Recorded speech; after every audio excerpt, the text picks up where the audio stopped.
실거주인데 계속 기다려볼까요? 요즘 질문들이 많이 들어옵니다. 물론 상황에 따라 영통구에서도 전월세로 거주하는 건 괜찮은데요. 예로 2에서 3 후에 분당으로 가신다거나 서울 안에 상급지에 내 집 마련 계획이 있으신 경우라면 추천을 드리곤 합니다. 하지만 요즘 전셋집 보러 다녀보시면 확실히 매물도 많이 줄고 가격도 많이 올랐다고 체감하실 거고, 특히 학군이 좋은 인기 단지에서는 불안한 마음까지 느끼실 수 있으실 겁니다. 게다가 반도체 호황 타고 영통도 집값 상승, 이런 기사 최근에 많이 나오죠. 솔직히 제가 보기엔 이건 시작에 불과하지 않을까 보는데, 2019년 5월 입주한 광교 중흥 S클래스 전용 84 거래를 보시면 6월 21일에 110동 42층 물건이 18억 6천에 계약되었고, 6월 18일에는 32층 물건이 18억 4천에 계약이 나왔습니다. 매매 가격도 지난달이랑 느낌이 다른데요. 전세가는 더 심각합니다. 이래서 무주택자분들 지금 착각하지 마시라고 말씀을 드리는데요. 사실 불과 1년 전만 해도 영통구도 전월세 물량이 지금 정도는 아니었고 가격 조율도 가능한 분위기였었는데, 최근 들어 영통에서 선호되는 단지들 전세를 찾아보면 매물이 몇 개 없는 단지들도 많아졌고, 매매 거래를 보면 신고가 거래까지 나오기 시작했습니다. 지수도 상승으로 나오고요. 이래서 조급해지신 분들이 늘어나고 있는 상황이고, 게다가 집주인이 전세금을 5천만 원이나 올려달라고 하네요. 이번에 광교로 집 사서 넘어갑니다, 이런 이야기도 들려오기도 하고, 이번에 놓치면 답이 없겠는데? 라고 생각하고 과감하게 움직이신 분들도 보입니다. 그래서 영통도 6월 거래량은 여전할 것으로 예상이 되고 평균 호가는 더 오를 수 있다고 보는데요. 하지만 저희는 분위기만 보기보다는 장기적인 추세와 심리, 선생님의 앞으로의 계획을 더 집중해서 보라고 조언을 드립니다. 왜냐하면 그래야 최악의 상황에 닥쳤을 때 버티기가 쉽기 때문인데요. 부동산 시장은 상승과 하락을 반복하기 때문입니다. 사실 지금 가까운 수지구도, 멀리의 동탄도 가격 상승 이야기가 다시 나오고 전세 부족 이야기까지도 계속 나오면서 조급하게 움직이시는 분들이 늘어나고 있네요. 하지만 이 상황에서 어떻게 하는 게 좋을까요? 빠르게 움직여서 매수하는 게 맞을까요? 글쎄요. 지금은 더 길게 보고 결정하셔야 안전합니다. 특히 5년 이상 실거주할 단지로 접근을 하신다면 전세 만기 시점, 현재 보유 현금, 대출 가능 금액, 그리고 입주 후 생활비까지 맞아야 나중에 문제가 생겨도 대응이 되는데요. 그래서 이번 영상에서는 영통구 집값이 앞으로 어떻게 흘러갈지, 지금 상황에서 어떻게 접근해야 하는지, 거래량과 매매 전세 지수, 주요 단지 가격 흐름까지 함께 보면서 정리해보겠습니다. 도움이 되셨다면 구독도 부탁드릴게요.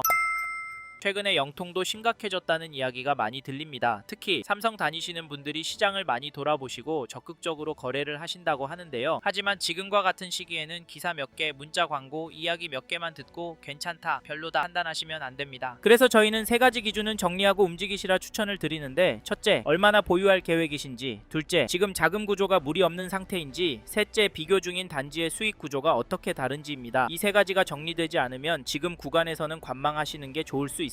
영통구의 아파트 거래량을 보시면 5월에는 703건 계약이 나왔고 6월에는 현재까지 286건 계약이 나왔습니다. 지금 시점에서 6월 거래는 500건은 넘을 거라고 보는데요. 이런 상황에서 가격이 가능할까요? 그러면 시간을 갖고 더 지켜봐야 하는 걸까요? 물론 그럴 수도 있습니다. 하지만 영통구도 실거주 수요가 꿋꿋한 지역이라 관심을 갖고 지켜봐야 하는데요. 왜냐하면 서울 신축 공급 부족과 양극화 현상, 거기다 영통 안에서도 전월세 매물 부족 이슈가 심각해져서 결국 이 수요가 이 안에서의 매매로 영통구밖에 가격 경쟁력이 좋은 동네로든 이동할 거라고 보기 때문입니다. 그래서 영통구도 한쪽으로 치우쳐서 보시질 않으셨으면 좋겠고, 영통구의 KB 매매 지수도 찾아보니 영통구도 여전히 상승하는 추세와 더불어 전주 대비 0.235% 상승한 것이 확인되고, 전세 지수도 보시면 전주 대비 0.237% 올랐는데요. 영통구는 전세 지수도 매매 지수도 월등히 오르고 있습니다. 이건 뭘 의미하는지 아시죠? 이에 더해서 영통구의 전월세 물건들이 전체적으로 줄어들고 있기 때문에 매매가 가격이 더 오를 가능성도 있습니다. 이래서인지 요즘 영통에서 살다가 오산이나 화성으로 넘어가는 분들 이야기 들려오는데요. 직장과 거리가 나쁘지 않다고 하시지만 다시 수원권으로 들어오실 수 있을지 걱정되는데요. 솔직히 웬만하면 이런 선택은 신중하게 하셨으면 좋겠는데요. 왜냐면 수원은 사놓고 기다리면 결국에는 오를 곳이라는 인식은 여전하기 때문입니다. 물론 떨어질 가능성도 있다곤 하지만 영통구는 교육은 물론 자체 생활 인프라도 좋고 영통 안에 대규모 일자리인 삼성전자도 있어서 수요가 꿋꿋한 단지들이 많기 때문에 장기적으로 영통구를 보신다면 수익이 괜찮을 거라고 예상을 하는데요. 게다가 이 단지도 보시면 2019년 3월 입주한 1783세대 규모 단지 영통 아이파크 캐슬 1단지 전용 59 거래 내역을 보시면 6월 23일에 109동 22층 물건이 9억 9천의 신고가 거래를, 6월 5일에는 114동 20층 물건이 9억 7,400에 계약이 되었습니다. 여기 가격은 어떠신가요? 안타깝지만 이 단지 가격은 오르고 있습니다. 더 놀라운 건 이런 단지들이 영통구 안에 여전히 많고 늘어나고도 있다는 점인데요. 집값이 너무 비싸니까 여기도 전월세 찾는 분은 여전한 것 같습니다. 그럼에도 영통구에 집을 사는 분들이 있는데 그분들은 도대체 왜 집을 사는 걸까요? 여기서 좀 더 기다리면 가격이 떨어질까요? 저희는 솔직히 오를 것 같습니다. 혹시 선생님께서 기다리면 될 거라 생각하시면 이번 텀이 지나면 수원은 더 올라서 내 집 마련 쉽지 않을 것 같아서 그냥 내 집은 포기하시고 가성비 좋은 곳으로 전세 들어가셔서 마음 편하게 돈 쓰시고 사시길 추천을 드리고 있는데요. 근데 그동안 집값 오르는데 내 전세값 얼마 오를까? 집주인이 들어오는 건 아닐까? 가슴 졸이고 있는 것도 버티기 힘듭니다. 왜냐면 영통구 한번 오르면 3천씩 오르니까요. 사실 이게 현실이 될 것 같아서 저희는 선생님께서 영통 안에 관심이 있는 단지가 있으시다면 적극적으로 움직이셨으면 좋겠습니다. 아셨죠? 그리고 저희 말에 공감하시는 분이라면 지금 영통구 안에 이 단지 흐름은 꼭 체크해 보십시오. 그게 어디냐면 죄송합니다. 잠깐 3초만 내주셔서 구독 부탁드립니다. 구독 눌러주시는 여러분 대대손손 부자 되실 텐데 왜냐면 유익한 부동산 정보로 돈 버실 테니까요. 댓글 상단에 있는 카카오 채널도 추가해 주시면 마청풀에서 드리는 분양 정보, 급매 물건 정보도 받아보실 수 있습니다. 마청풀 카카오 채널도 추가 부탁드릴게요.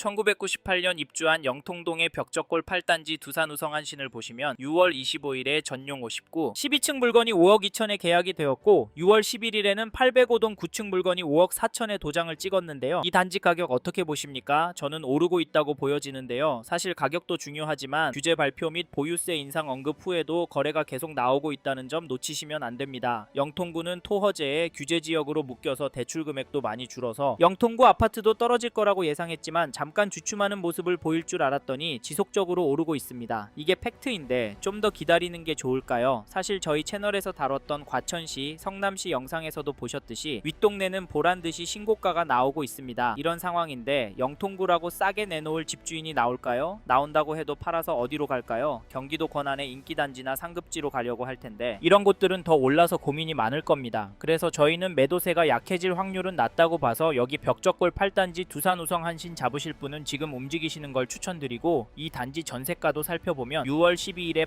823동 2층 물건이 3억 5천에 거래가 나왔는데요. 갱신거래 임해도 상승폭은 생각보다 커 보이고 게다가 다음 이사철 때 더 오를 것 같습니다. 왜냐면 전세 매물이 부족하기 때문인데요. 현재 등록된 물건은 한 개도 없습니다. 지금 전세 매물도 없고 거래가는 오르는 상황인데 이 단지 전세가가 떨어질 수가 있을까요? 그래서 이번에 영통구에서 전세 구할 생각하시고 계신 분이라면 서두르시길 바라겠고 참고로 매매 호가를 살펴보니 이 단지 매매 물건이 적어 보이진 않은데요. 평균 호가는 최근 거래가보다 높아서 개인적으로 당분간은 거래가 많이 나오긴 힘들 것도 같습니다. 하지만 평균가는 올라갈 수 있다고 보는데 이런 상황에서 어떻게 하는 게 좋을까요? 네? 내년부터 떨어질 거라고요? 2억은 떨어져야 맞다고요? 네, 그럴 수는 있습니다. 하지만 저희는 조금 다른 입장인데요. 사실 영통구에도 규제가 있습니다. 토허제에 묶여 있어서 실거주를 해야 하고요. 규제 지역으로 묶여서 대출도 줄어들었습니다. 이 말은 투자금이 제법 필요하다는 말인데요. 솔직히 이래서 전세가 더 마음에 들어오는 것도 사실입니다. 크게 오르지 않는다면 가성비가 너무 좋으니까 말이죠. 그래도 저희는 수원 들어가실 수 있는 분은 지금 놓치면 힘들 수 있다고 말씀드리고 현장의 이야기들과 심리를 종합해보면 개인적으로 계속 오를 거라고 봅니다. 게다가 거시적인 흐름, 통화량, 인플레이션, 환율, 주택 공급까지 자산이 상승할 거라는 모습을 보이고 있습니다. 그래서 저희는 영통구 아파트가 감당이 되신다면 전세보다는 매매를 더 추천을 드리고 특히나 인기단지나 신축단지 위주로 접근하시면 좋을 것 같다는 의견을 드립니다. 참고로 두 개 단지 중에 고민하고 계신다면 전세가가 얼마나 빨리 상승하고 전세 물건이 얼마나 빠르게 소진되는지 보시고 결정하시면 됩니다.